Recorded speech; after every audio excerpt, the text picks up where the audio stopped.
Good morning, everyone. My name is Celeste, and I'm from Macao SAR. Before I start, I asked an AI to write a joke for us today.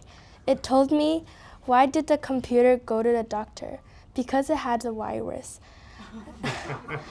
Today, I want to talk about AI. It is a smart tool. In fact, studies show that more than half of all students use AI for school. When I get stuck on a hard math problem, AI can show me the steps. Experts say using AI can help us improve our grades by 30%. It's really cool. But some kids use AI in the wrong way.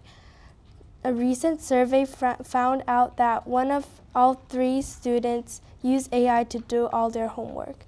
That's just copying from AI. That's not learning, that is cheating. Plus, getting answers too fast is bad for our brains. Scientists found that using AI too much shortens our attention spans. It makes an impatient. Doctors call this brain laziness. The less we use our brains, the weaker our memory gets. We do not want AI to take our place. We want AI to help us grow. Kids like us can build a better, smarter future, and we use the AI the right way. Thank you.